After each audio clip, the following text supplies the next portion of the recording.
All right, welcome to this explainer. I am absolutely thrilled to guide you through today's topic because we're tackling something that impacts literally every single one of us, our money. Have you ever felt like you're working incredibly hard, yet your bank account just doesn't reflect your effort? You are definitely not alone there. Today, we're taking a highly practical journey from financial chaos and stress right straight into total empowering control. We're going to break down exactly how you can master your finances using real-world strategies that will actually work.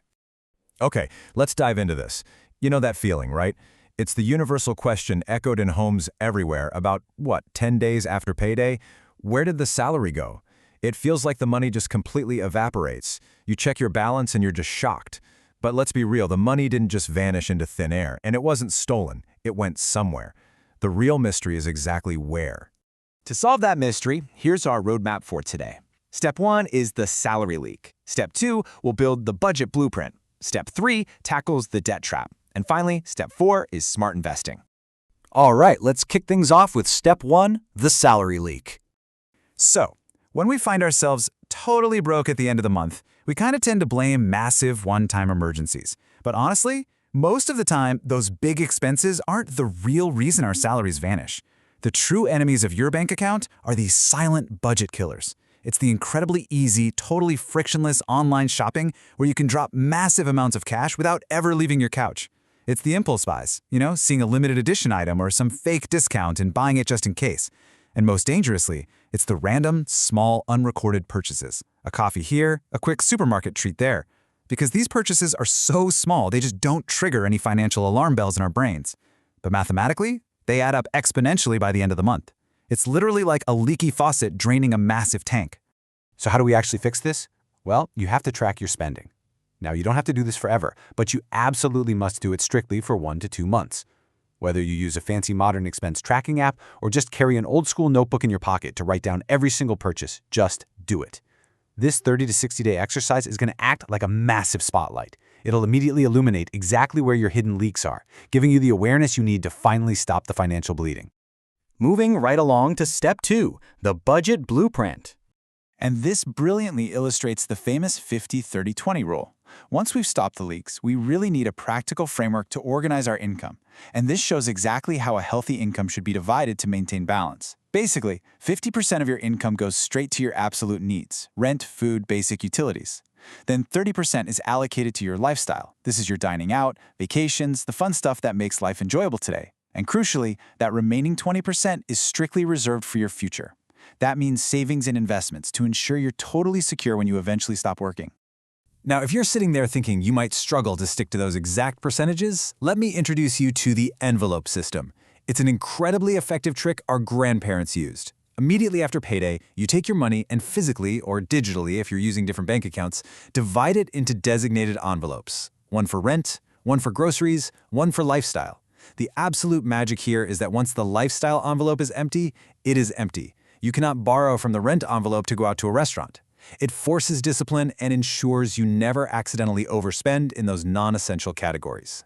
But wait, before you start aggressively investing that 20% for your future, you need to hit a magic number: 3 to 6.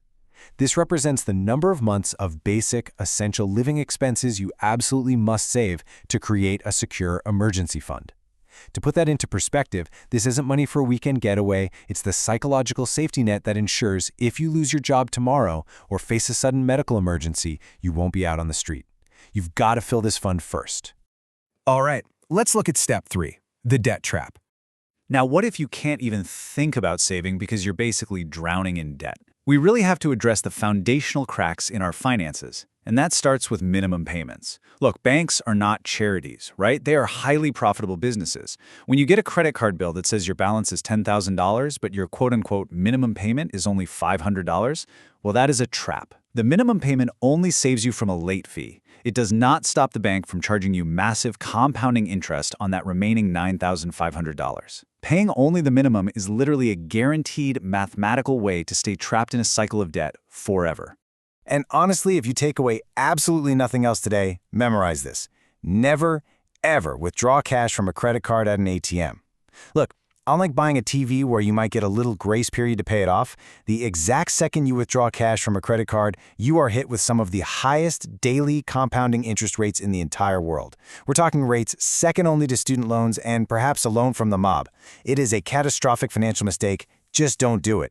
Now, what's really interesting about this slide is that to finally escape this debt trap, you actually have 3 highly actionable strategies. First, you can use the avalanche method, targeting your highest interest debt first to save the most money mathematically. Second, you can use the snowball method, attacking your smallest balance first to get a quick, incredibly motivating psychological win. Or third, you can use a debt consolidation loan to combine all those stressful debts into one single manageable monthly payment. Choose the one that fits your psychology, stick to it, and this is key. Absolutely do not take on any new debt while you do it. Which brings us to our final phase, Step 4, Smart Investing. So, once you're out of the debt trap and your emergency fund is totally full, we reach the final stage of our financial hero's journey, making your hard-earned money finally work for you. But first, we really must clearly define a critical difference. Saving is simply protecting your money. But if you just leave your cash in a safe at home, inflation is going to slowly eat away its value over time.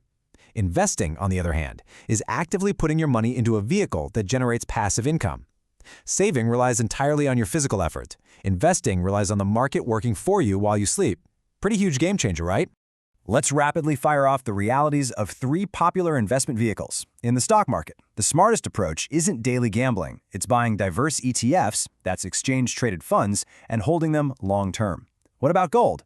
Well, despite its huge popularity, gold is incredibly slow. It's a preserver of wealth during high inflation, sure, but it doesn't generate any monthly passive income. And Forex? Actually, scratch that. The foreign exchange market carries extreme risk. Even the trading platforms themselves warn that up to 90% of amateurs will lose their entire investment trying to chase rapid wealth there. And this leads us to a vital warning. Beware the myth of guaranteed high returns. Listen, when someone offers you guaranteed profits of 10% or 20% a month, that is a massive, massive red flag. Historically, there have been highly debated funds, like Al-Sadd and Al Ryan in the past, where debate still remains over whether they started with good intentions or not. But looking strictly at the inherent mathematical risks, promising a 240% annual return when banks offer 17% is just mathematically unsustainable. It almost always points to a financial structure that will eventually collapse, taking your money right down with it. So, the crucial point is this: there is no single best investment for everyone. If someone tells you real estate is the absolute only way or gold is the undisputed best, they're just wrong. Successful investing requires a tailored approach. It depends entirely on your personal goals, your timeline, and your risk tolerance. It's totally personal to you. Let's wrap up with our final and perhaps most important thought. What financial habits are you teaching your kids today? Because let's face it, financial literacy isn't really taught in most schools.